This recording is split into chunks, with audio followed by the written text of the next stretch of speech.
থাক থাক। এই সামসেটে উঠেছে, পড়ে পড়ে যেওনি, সাবধানে থাকো। বেঁচে থাক বাবা, বেঁচে থাক।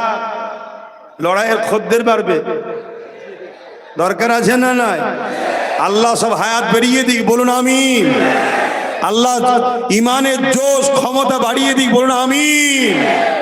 হ্যাঁ ভাইরা আমার, এই যে দাঁড়িয়ে আমরা সালাম দিই, এই নিয়ে আমাদের মধ্যে একটা মতনৈক্য আছে। আমার কিছু মুসলিম ভাই আছে, তারা দাঁড়িয়ে সালাম দেয় না। কথা শুনছেন? আমার কিছু মুসলিম ভাই আছে দাঁড়িয়ে সালাম দেয় না। আচ্ছা, যারা দাঁড়িয়ে সালাম দেয় না, তাদের বিরুদ্ধে আমরা কোনো ফতোয়া দিই না? দিই না। আমি তাই সবাইকে লক্ষ্য করে বলবো, এই মসজিদ, মাদ্রাসা, কবরস্থান, ঈদগাহ, খানকা, এটা দেওবন্দি হোক, ফুরফুরা হোক, বেরেলি হোক, জোনপুরি হোক আর তাবলিগ হোক, সবার কিন্তু অস্তিত্বের লড়াই, ঠিক তো নাকি? অতএব আমরা দাদা হুজুরকে মানি, আমরা দাঁড়িয়ে সালাম দিই, আমরা আমাদের পীরকে নিয়ে থাকবো, আমরা কোটি কোটি লোক দাদা হুজুরের সঙ্গে সম্পর্ক রাখবো। আপনারা যারা দেওবন্দি ঘরানা, বেরেলি ঘরানা, জোনপুরি ঘরানা, আপনারা যাকে যাকে মানছেন আপনারা আপনার কাছে রাখেন। ইসলাম সবার মাসলা, যার যার যে যার স্কুলে শিখছেন শিখুন। দিনের শেষে আমার ধর্ম, মসজিদ, মাদ্রাসা, কবরস্থানের স্বার্থে আমাদেরকে এইভাবে থাকলে হবে না, এইভাবে হতে হবে, ঠিক তো নাকি? তার মানে এটা নয় যে ফুরফুরাওয়ালাদের ঘরে অন্য সিলসিলার অনুষ্ঠানে যেতে হবে, এটা কোনো প্রয়োজন আছে কি? আর অন্য সিলসিলাকে আমার অনুষ্ঠানে আসতে হবে, এটাও প্রয়োজন না। আপনি আপনার উস্তাদের থেকে শিখুন, আমি আমার উস্তাদের থেকে শিখবো। আবার টানাটানি করতে গেলে তো ঝগড়া শুরু হয়ে যাবে। কি এটা তো আবার একদল মুনাফিক চাইতে পারে যে টানাটানি শুরু করিয়ে দে। তাই মুনাফিকদেরকে পাত্তা দিলে হবে না, টানাটানি করলে হবে না। আমাদেরকে নিজেদের পায়ে দাঁড়িয়ে ঐক্যবদ্ধ হয়ে থাকতে হবে। কিন্তু মনে রাখবেন, আজানকে বাঁচাবার স্বার্থে, মসজিদকে বাঁচাবার স্বার্থে আমাদেরকে ঐক্যবদ্ধ হওয়া দরকার আছে না নাই? তাই আমরা দাঁড়িয়ে সালাম দিই, কেউ যদি বসে সালাম দেয় তাদের বিরুদ্ধে আমরা ফতোয়া দিই না।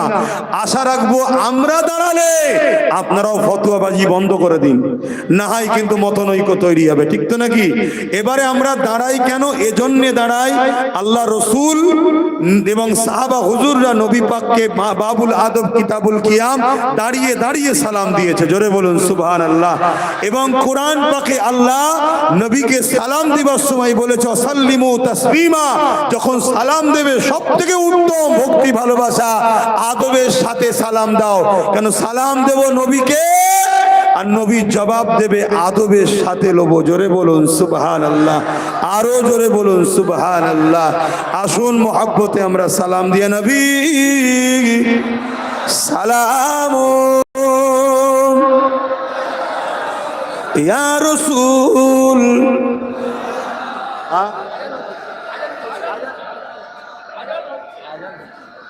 ও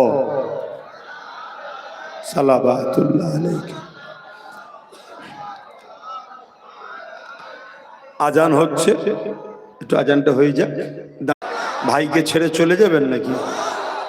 আপনারা আম মানুষ তো, সব জায়গায় মশলাও দিয়ে যায়নি, একটু দাঁড়ান, বোঝেন না?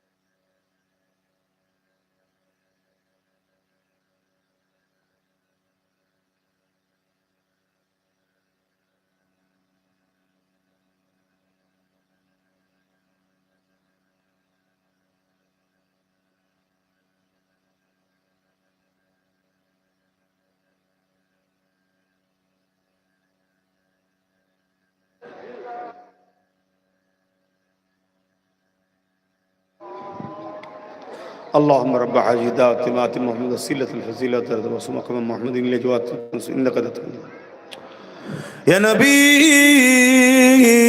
سلام يا رسول سلام